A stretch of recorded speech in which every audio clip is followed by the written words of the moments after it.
Hey everybody, welcome to Go Bold. I'm here on HMCS Ottawa with Sailor First Class Corey Moore.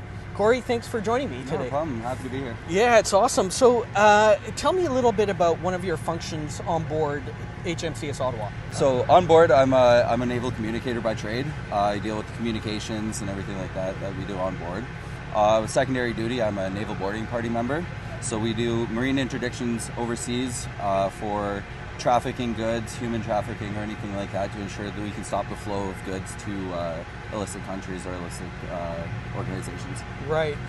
So we had the opportunity to visit the Naval Tactical Operations Group, and those guys are instrumental in helping the naval boarding parties train in their facilities. Absolutely, yes. Before, we used to be a bosuns that taught our course. Now it is switched to a Naval Tactical Operations Group instructing the courses, which has brought a lot more skill set into what we're doing, just a lot more skill set, a lot more information, and further the naval boarding party's abilities when we are deployed. Right. And so here we are on board HMCS Ottawa. So in terms of the naval boarding party that you're part of on this ship, I believe there's typically at least one team, but usually two if you can have them, 10-man teams. And so when you get the call from, I guess, your command team to say, hey, you need to go board another ship, you have to go through that training, and you have to have some of the equipment to do that. And so on board there's the rigid hull inflatable boats, so that's how you get from this ship, I believe, to the other ship. And then you've got some of your protective gear that you'd have.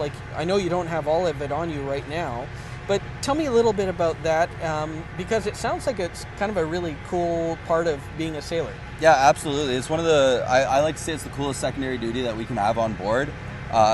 Protective equipment wise, we'll carry these tack vests on us. Inside we'll have bulletproof vests, or bulletproof plates, front and back. Okay. As well, 2 mag wells for our C8s, 2 mag wells for our 9mm, single point harness for our C8, holster for our sidearm, our SIG Sauer 9mm. Okay. We like to have our Camelback with us, get dehydrated over there. Of course. We also have it's called a hammerhead. It's almost like a life jacket for us. Okay. It's really compact, keeps on our shoulders, hooks into our harness that we wear for our climbing operations or anything like that. And what's cool about that piece of kit is if we do hit the water on exfil, on entry onto the other boat, it'll automatically inflate and keep us floating, and it ties in straight to our legs, so that it can hold us up entirely with the 60 pounds of kit that we also wear. Wow, cool. So have you deployed as part of a boarding team thus far, or is this coming deployment going to be your first opportunity on the naval boarding team? This coming deployment is going to be my first opportunity on the naval boarding party team, which I'm really looking forward to. Great. See how that goes, and everything that we get to do when we're forward deployed. Yeah, and one of the things that we got to see was some of the first aid training that you guys do, which is pretty significant, because it's very serious business. People could get hurt, could get injured, and so you have to have that first aid, I guess, that kind of a combat first aid capability. Yeah, and combat first aid, it's a very, very overreaching for first aid as we get taught. So all members on board the ship are taught standard first aid, CPR, and everything like that we need to just deal with minor injuries. For us, when we're going to other ships, obviously there's that inherent risk of anything can happen once we get onto that boat. So we like to have a little bit of a higher train. So we learn tourniquets, we learn wound packing. Me, myself, I've taken it further and I've gone to the medical first responder level, which just gives me a bit more of a scope of medical first aid that I can provide to my teammates in case anything does happen while we're on another ship. Right on. So now that you're, in a few months, you guys will be sailing away on a long deployment. What are you looking forward to most? And have you done a deployment before, or is this going to be your first big one?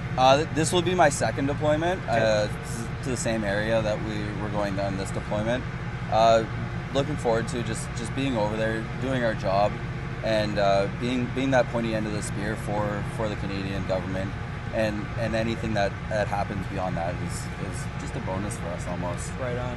Corey, thank you so much for taking the time to speak with me. It's been awesome. I wish you all the best of luck on your cruise, and safe journey. Cheers. Thank you very much. Thank you very much. Thanks.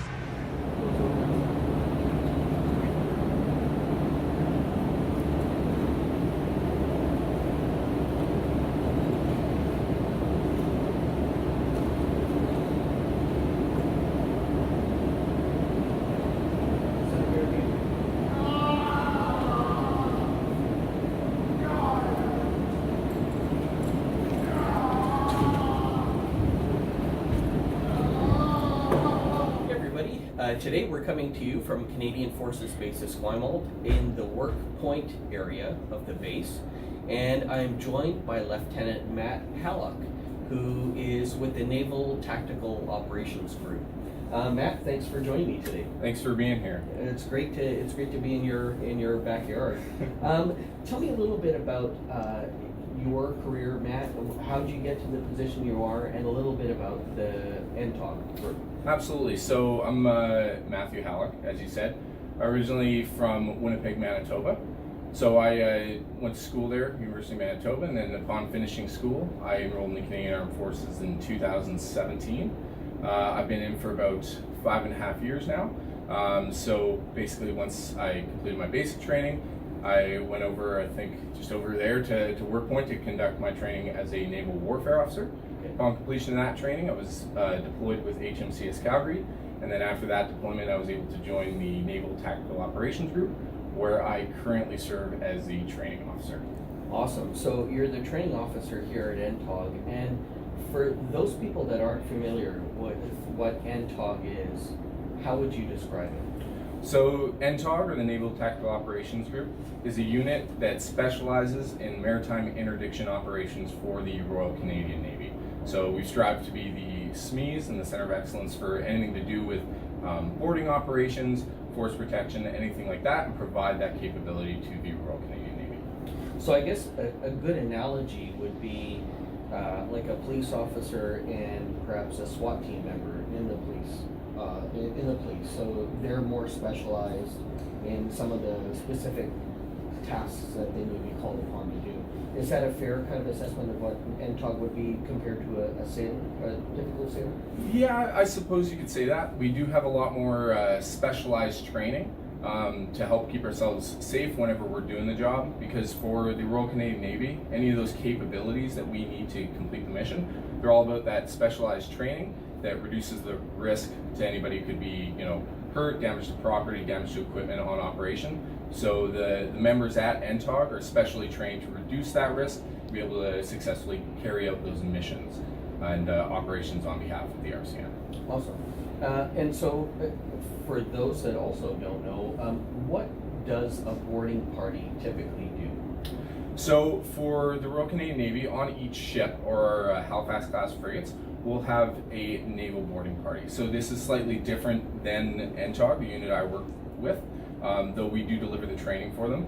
So that boarding party on the ship, they're responsible for handling those maritime interdiction operations, or just boardings that arise for that ship's needs. So the expectation is those members of the naval boarding party are going to be ready to take on tasks such as boarding a compliant vessel to confirm its flag state, check for smuggling, any of those kind of needs that may arise as the RCN carries out operations. All those members of the naval boarding party on ship, they'll still have their primary job on ship, and the boarding party will be a secondary duty, and that they will have received specialized training for through the naval boarding party courses that we run here. Okay, awesome. Let's talk a little bit about the structure of NTOG, and then which is that specialized unit, and then we can talk specifically about training some of the ship's crews for the specialized skills that you guys have. Absolutely. So NTOG itself is headquartered here in Victoria, BC, just up, and basically we run the training for the naval boarding party We also have our deployable teams that will put on ship or on operation for any specialized either capacity building engagements where we go teach other nations' forces about boardings and some of those tactics and procedures, as well as delivering our own training here to the Naval Boarding Party. So we have our headquarters, which we call Neptune. Yeah, let's take a look at it. So we have our headquarters with Neptune, and that's kind of where we run all those day-to-day, office jobs, and as well organize the training and all our deployments and that kind of stuff. So here, the second badge you see, so that's our Maritime Tactical Operator badge. So upon completion of the Maritime Tactical Operator course, the successful candidates are awarded that badge and they become badge members or MTOs. So these 4 badges here, they represent 4 different call signs for our teams. So when we deploy a team on operation or on ship, they'll go under one of these names. So we have Mako, Tiger, Thresher, and Reef. And then while on ship, that will be their call sign. So it's a good way of designating the personnel on the team without specifically using names which may be required for operations. So for example, myself, I'm also on the Tiger team, so I would be Tiger 22, just as my call sign so I can be quickly referenced. And then this last badge you see here, that's our Maritime Tactical Coxswain, boat coxswain badge. So maritime interdiction operations and boardings, they place a high demand on the ability to successfully position and maintain position with that rib or that boat that you're using to board the vessel. Now, the bosun trade in the RCN receives boat training, and they're very capable boat drivers.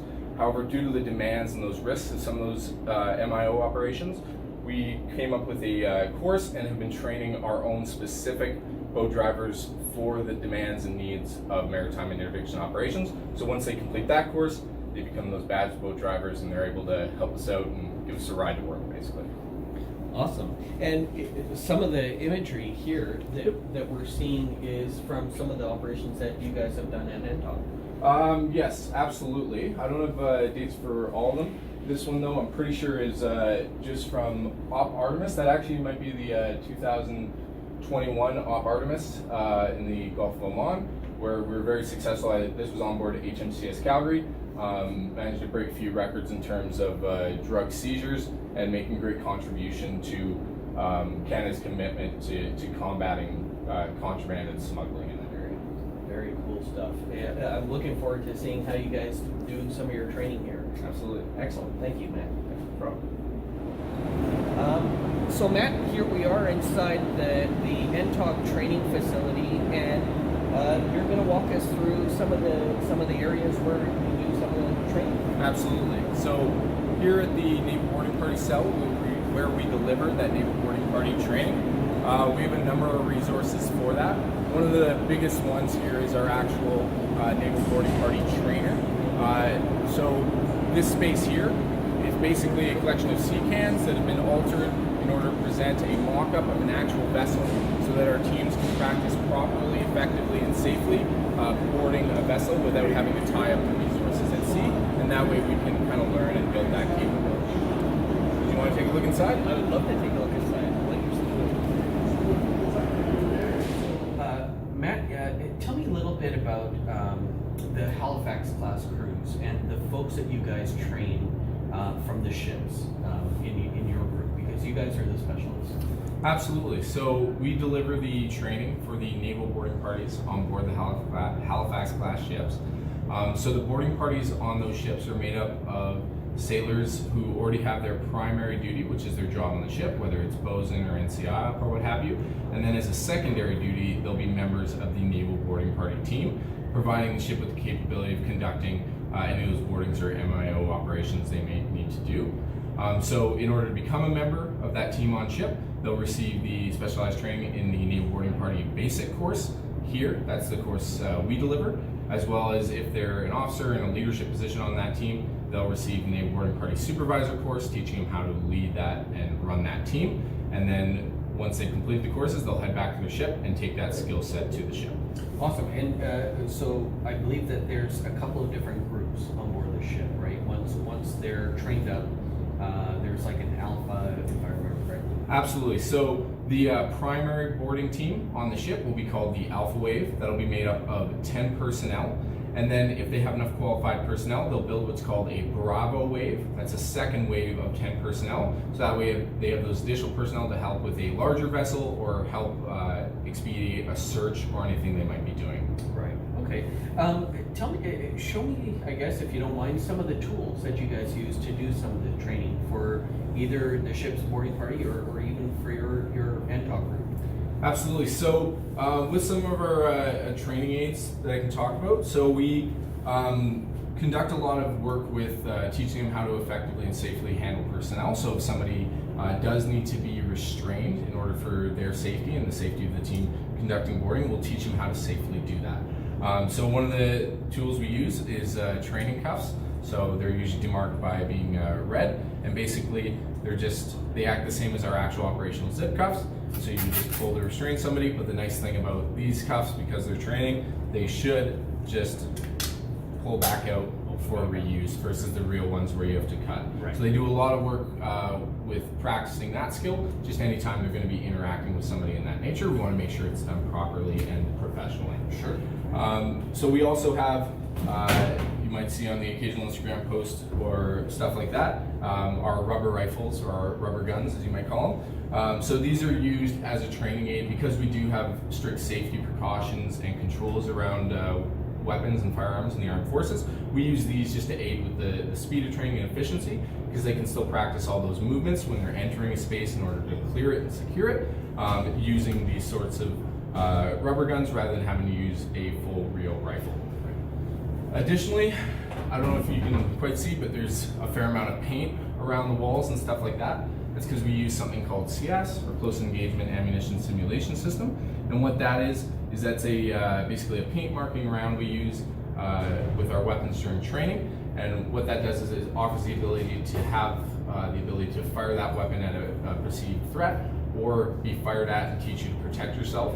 And it's just a paint marking round, so that way there's no injury due to that. So whenever we use that sort of thing, they'll use multiple pieces of protective equipment, such as this chest piece, and what that does is anybody who's acting as a role player or anybody who's being hit with that CS, it just protects them from getting any welts or anything like that in front of the marking round. Sure. And then as part of the training course, one of the big things is because they are boarding in a maritime environment, obviously there is always that risk that they end up in the water, and they're wearing a lot of gear. So we have specialized equipment that they'll train with, such as the hammerhead. So what this is basically a life preserver that inflates automatically once they hit the water, or manually, and that just helps protect our personnel whenever they're conducting these operations. So we train them on that so they can effectively employ them during MIO on ship. Awesome.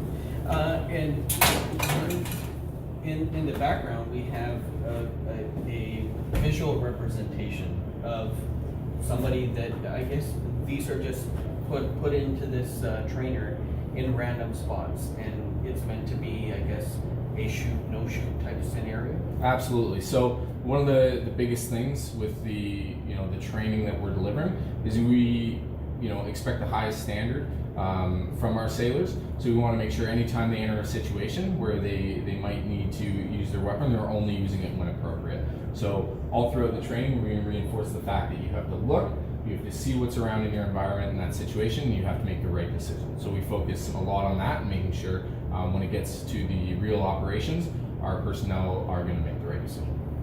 Great. Well, let's take a look at some of the classes that are currently training today. Absolutely. Great, thank you.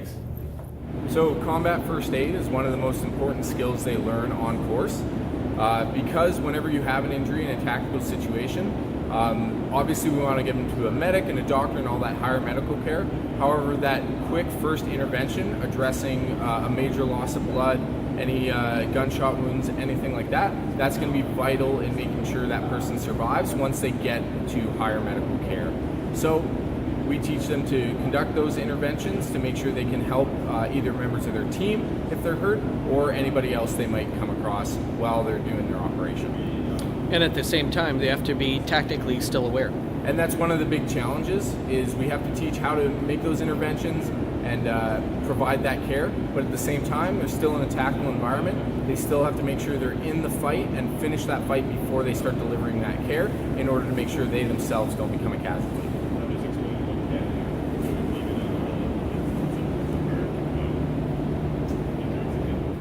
about to see is one of our training scenarios for the students on combat first aid. The expectation is for them to come in, secure the space, and then begin treating a casualty. They're going to be working through the skills that we've taught them. We expect them to make mistakes, which will be picked up by the staff evaluating and then corrected before their tests and before completion of the course. You're going to see them move through what we call the MARCH sequence, or M-A-R-C-H-E. So this is the sequence we use to address a casualty in a tactical environment. So M for massive bleeds, they'll immediately look for any massive bleeds on the casualty and address interventions such as either wound packing or, more likely in this case, a tourniquet in order to stop that bleed. Once they've confirmed no other massive bleeds, they'll move on to A for airway, where they'll assess the casualty's airway and responsiveness. They'll then move to R, respiration, where they'll check the casualty's main body for any other gunshot wounds, shrapnel wounds, anything like that, using a raking technique in order to find those holes or injuries. They'll then move to send up a ATMIS or report and take a sec to take in their situational awareness, make sure their space is still secure, and breathe, see if there's any other casualties before carrying on with the rest of the MARCH sequence. They'll then move to C, circulation, where they'll check the pulse, as well as doing a long bone and pelvis check to see if there's any other breaks or any instability in the pelvis that may affect the casualty. Once that's complete, they'll move to H, which is head and hypothermia, where they'll apply a space blanket or some other warming intervention so we can head off the issue with hypothermia in the casualty, as well as checking the casualty's head to see if we see any skull abnormalities or indications of injury there.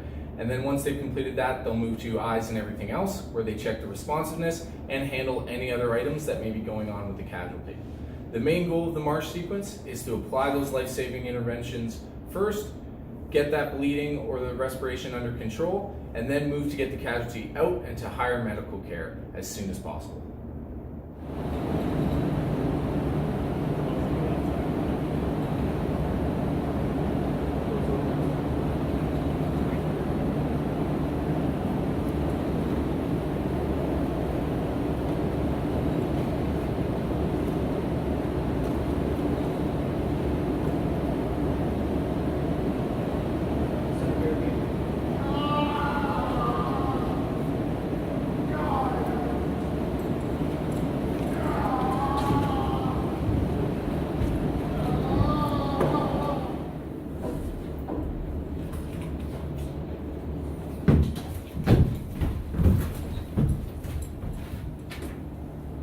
Center. Hold left, close right.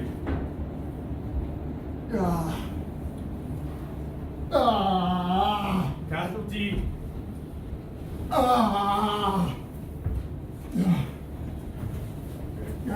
Over here. So at this point, they've made their entry into the room. Medic, stand up. They have a casualty. However, you'll notice they're still holding an arms. They're still maintaining security. Because that's one of the keys, is they want to make sure they're safe, even as they're going to start applying interventions for life saving. Men up, fellas, men up. He's grabbing onto me. So he's going to start what's called his MARCH sequence. So M, massive bleed. So what he's doing is quickly he's identifying that first massive bleed. So for this scenario, out of that left leg, he's seeing a massive bleed. So he's applying a tourniquet to stop that bleed and make that intervention right away. You'll be good, you'll be good. Keep talking to me.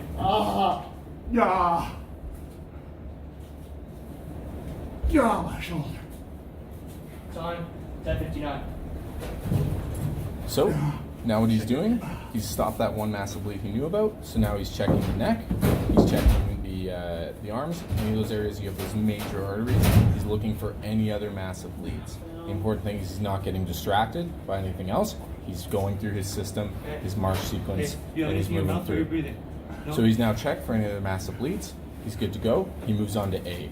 So A is airway, so he's talking to him, and if he's talking back, we know, hey, that airway's good.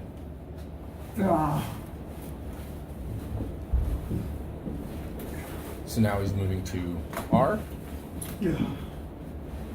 For respiration, what he's trying to do is first unbuckle the casualty's equipment, so basically get that vest, all that equipment out of the way. Because what he's going to need to do is do a rate check. So he's cutting away the clothing, exposing the chest, and then he's using his hands to rake over and feel if there's any holes from any shrapnel or other gunshot wounds. Boom, he finds it. Now he's going to apply that SAM seal. The reason we rake rather than just look is any maritime environment, it could be dark, it could be hard to see, there could be clothing that's tattered or any other blood. So by using those fingers, you're going to find that hole. So for exercise, he's applied that SAM seal. So basically that's just a seal that's going to go over the wound. He's checked the rest of the front and sides, and now he's checking the back.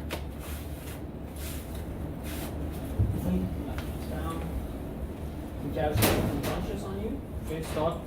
Situational awareness. Are there So any other he's gone through casualties his in this M, room? A, and R of the march sequence. So now we teach them how to stop. Check your situational awareness. Am I still safe? Is our space still secure? Are there any other casualties that I gotta worry about? Keep talking to me. And You still then once here? he's taken that breath, check those interventions he's made of the tourniquet and the SAM seal. Now he's back into his march sequence.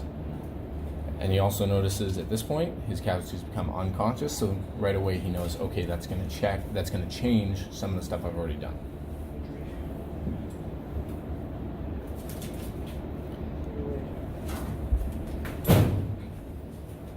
He's checking, making sure they're still breathing, that really that airway is still functioning. And right now he's composing what's called an APNIST, or that's a report he's going to push up to Alpha 1 that's going to leave for command. It details what they've got for casualty, what those injuries are, how they happen, what treatments have been applied, and then that's going to get forwarded to a medic and then further on medical care. So we're tracking what's going on with the casualty, and we can get ready to move. Because really our main key is apply those quick life-saving interventions and then get them off the ship to full medical care.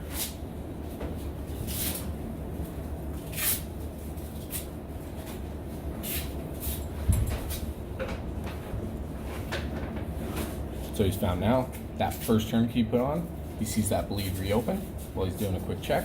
He says, okay, I need another tourniquet, I've got to stop that bleed. Because that's the biggest danger of that casualty right now, is that bleed out from that massive bleed.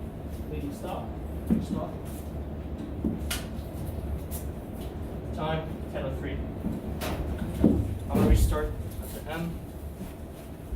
No blood. No blood.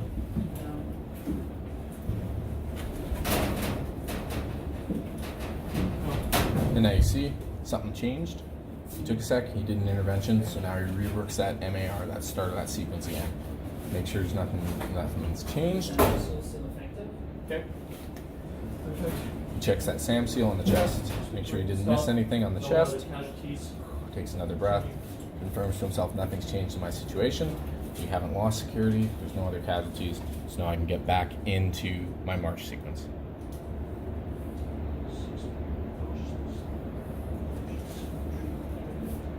Alpha 1, this is Alpha 1-0. Admits follow-up. Or over.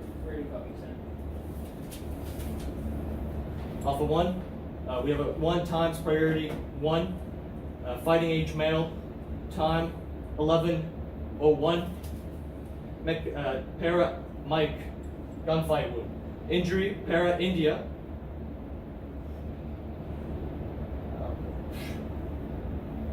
Injury, amputated limb on the left leg. Para Sierra, Sub-Para Alpha, unprotected airway. Sub-Para Bravo, breathing below 30, below 8. Para Charlie, rapid pulse. Para Delta, unconscious. Para Tango, apply 2 tourniquets on the left leg. So what he's done with that APNIST report is he's sent up what he's got, so the priority of the casualty, the age of the casualty, the mechanism of injury, the actual injuries to the body, the basically signs or symptoms and some of the vitals, and then he'll put what treatment he's done. So I've applied the tourniquets to that left leg and work from there. Rapid 130. Rapid 130. Pulse. Hips. Your hips are unstable. Unstable. So there. Man up. Now he's On moved your into the skid. C, or the circulation of that march sequence. So the first thing he did, he checked that pulse, he had a regular, and then he's going to conduct both a pelvis and a long bone check. So the pelvis check, Hold him you in just check place. for any instability in the pelvis, because you're concerned if, due to that major injury to the lower leg. If any of that impact caused any issues with the pelvis, you basically have a bowl there, so you can lose a lot of blood. So you just want to make sure it's stable. If it's unstable, you want to, or unstable rather, you want to use what's called a pelvic binder. So you're going to apply that to help keep it stable and keep the casualty safe during any movements and just prevent any further injury.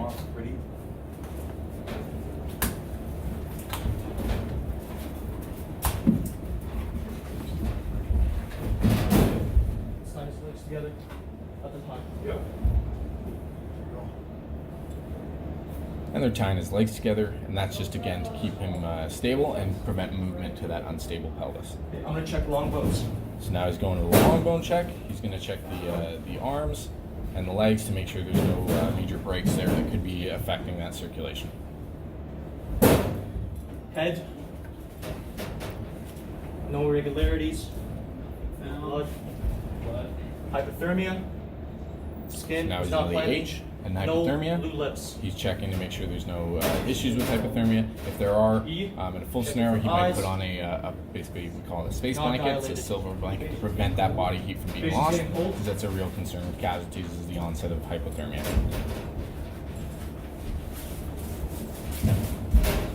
I'm applying a blanket on top of him. Okay. I'm gonna put his kit back on. So he's heard that the SCED is here, so they're going to prep the casualty back for transport. So one of the big things is you want to make sure that casualty's equipment's all back with them. So you don't want to be leaving any of that gear behind. You want to make sure it's all good to go. So as they're unpacking the SCED, they're checking, making sure all your treatments are still good, getting that blanket on, and getting them ready to go.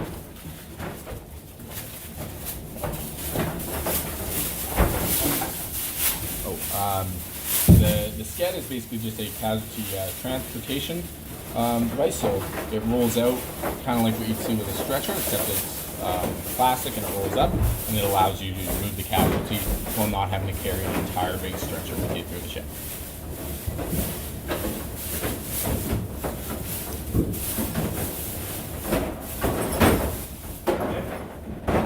Alpha 1, this is Alpha 10. Update on the atomist. Casualty went unconscious, and I'm requesting evac. So now he's updating command about what's going on with the casualty. He's making sure he requests that evac so that they can get him off the vessel up to higher medical care.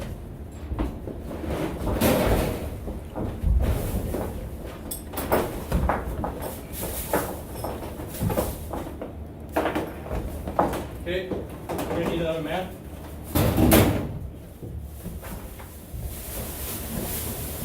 Never mind, cancel that.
So as they're strapping him in, we're getting close to the close of the scenario where they've moved the casualty out of the space. Again, just make sure all that equipment comes with them.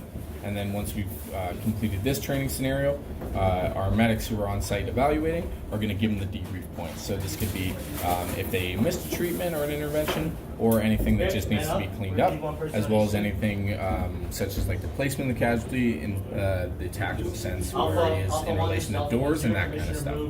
And from there, you pretty much correct any issues or any mistakes with the student, and then eventually they'll be running their tests and we'll see them equipped with this new capability Ready and to the lift. confidence Ready. to carry out these interventions in the Ready to real move, world. move.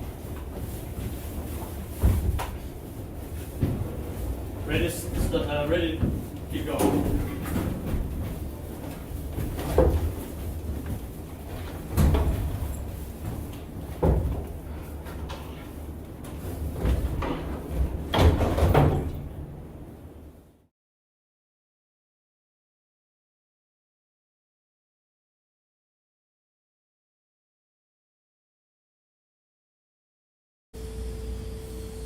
All right, so layout of your range. These two 4x4s here signify your brow, gangway to shore. Everything on that end of it is land. There is a berthing houser climbing up our ship. Back here, you have a rigged and charged fire hose. If you should choose to use it, pick it up and yell on water. The actor will respond and react as though he's just taken a blast in the face. And then say off water when you're done. We're not actually going to hose them down. There's also a podium for the quartermaster, which is just our fancy blue garbage can. That is basically the land. You will enter from this door, and either myself or the RSO will bring you to the load for your weapons. No knives, no spikes, no anything sharp of any kind on the range. The only knife on the range. And yes, I know my artistic skills suck, but we don't have rubber knives, so this is the only knife that will be on the range. It is made of cardboard. It will not hurt you. For your notional situational awareness, you have a notional bosun mate. You want a pipe mate? Just yell bosun mate. Make the pipe for security alert. Whatever. You will not ready your weapons. They'll only be at the load. Chief, anything you care to add? 10 seconds. Wait, everybody understand why we're up here? Everybody who doesn't understand why you're up here, what the intent of this entire evolution is for. Yes? Everybody understands exactly why they're going to be up here? Because this summer we are going on a deployment in areas where we may not know what to expect, therefore we need to be ready for anything. That is a better answer. Can we get a more specific one? We're practicing the use of force and the escalation of that force. Okay, so in keeping with what the captain said when he gave us all his use of force brief, this is the practical application and the practical practice for that. So this is not a joke. This is not a shoot somebody with freaking paintballs. This is not a come out here and light some guy up just for the sake of lighting him up. We've given you every tool that is available to you on a normal daily basis. The assessment that each of you is getting is whether you do the right things at the right time. Does that make sense? Yes, Chief. Yes, Chief. If you don't, it will be noted, and we'll try it again. So if you really enjoy this training, just screw up something small and you can do it all over again. But the point of this is to walk you through the use of force and get you to do it. Because one of the big things is we find that people have never done this. People have never pulled out a 6-hour and aimed at another person. Who here's ever done it? Real or otherwise? Yeah. Okay? So one of the things we want to overcome is the idea of actually physically aiming a real weapon at a real person. Very few people in here have ever pulled a trigger and put something at the other person. I'm not going to ask who's done it, because I don't really want to know. So these are the things I want you to focus on, as well as all of the use of force pieces. So if you don't need to pull your gun and shoot them, don't, because that's not what you're going to do when we're sitting anywhere.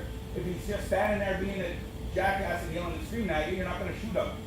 Okay? So this is not a just shoot him scenario. Make your decisions, use your use of force, and whatever you do, don't stop talking and don't stop giving direction. Everybody understands that? Good. Good morning, I'm Lieutenant Barr, the deck officer on board HMCS Ottawa. This morning we're running our force protection scenario evolution, in which we run through the entire ship's company in various force protection scenarios to defend the ship. So right now we're using our CIAS rounds, which are paint rounds, in the weapons, and members of the ship company get geared up in their protective gear, go in and stand whatever duty that they would be standing, and react to various force protection scenarios. So in the background here we got a member of the ship's company getting ready, getting figured up, and about to enter the range for their paint scenarios. Right now he's just putting on the holster for his pistol.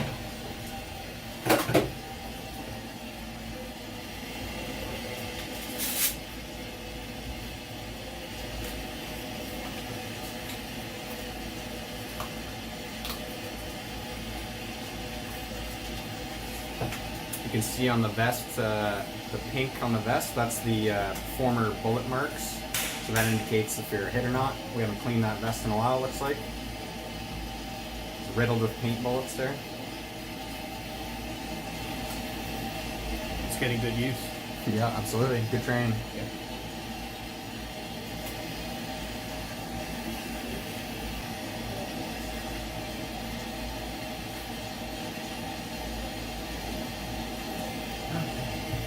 We're good. So got the holster ready to go. Just gonna clear the pistol, make sure there's no rounds in it before he takes possession of it. Lieutenant Chorley requested Brown. Holster's pistol. Clear. Do the same thing for the rifle, make sure there's no rounds inside before taking possession of the weapon. And he's just waiting to enter the range. Awesome. And so, what is this training meant to replicate, or what exactly is the objective here? The objective here is to train personnel on force protection scenarios. So if we're standing watch in a foreign port, for example, we have to defend ourselves.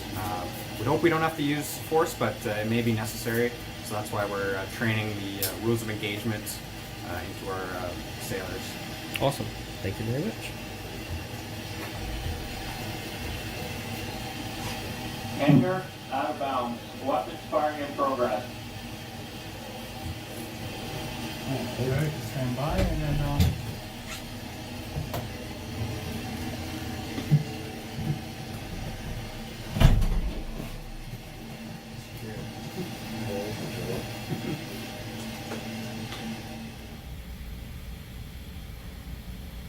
Hangar out of bounds. Weapons firing in progress. Look at Castle. Oh, Canada, love Canada. Sir, How are can I you? ask you to stop, please? You want me to stop? Yeah, we're not open to visitors today. You guys like guns, right? You're in the military? My rifle, it's pretty good. I'll come aboard. Sir, I'm going to need you to stop. We're not open to visitors today. You're not open to okay, well, I'll show you my weapon at least. You Yeah, I guys can got see your one? weapon, sir. Just you cannot come on board today. You don't want to see it? I'll come on No, board. no, sir. I need you to stop. Alright, well, like, I don't know, like, you can't see from there. I feel can like see, sir. I just need you to back away. I'll just come across the No, brow. sir. Please do Yeah, not come across the ground. Okay. Pretty well done. But if you're wanting to get someone to stop, wrap that action, right?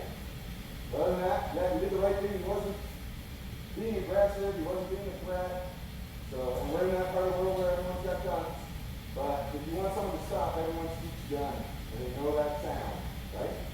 Okay? Like, is that, like, but he wasn't being aggressive. He wants to be aggressive, but he's also not listening to your command to stop. Yeah, don't. Everyone does that. They want to close I guess it's like wanting to you want to protect back them. away as opposed to you've got Well, I don't distance. really want to say back here. Really. Yeah, you want to keep that distance to get to the response time. Okay? So we're going to do one more. It's a different scenario.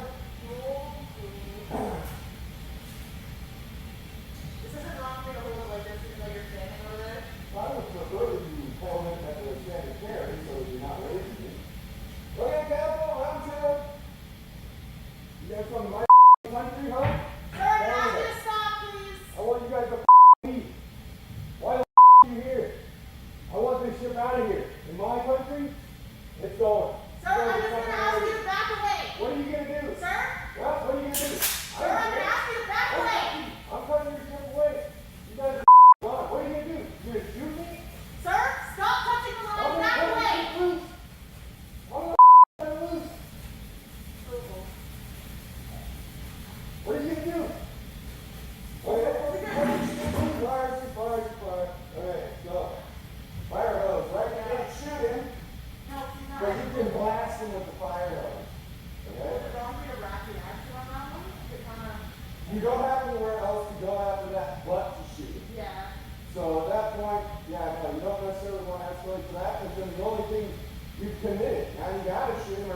might take it seriously, but you're not allowed to shoot it as close as it is. Yeah, you have to close the door. Yeah. Okay. So we'll make it unload and we'll move on to the next person. All right, roll on one. Oh, Canadian warship, beautiful, huh? Hello, how are you? Stop, Bobo. I'm just walking by. What a great day. Stop. I found this out here from years ago. Stop. Bobo, can you bring it down? Don't. But I hope you'll put the bag down. This is what I want to show you. Stop. I found a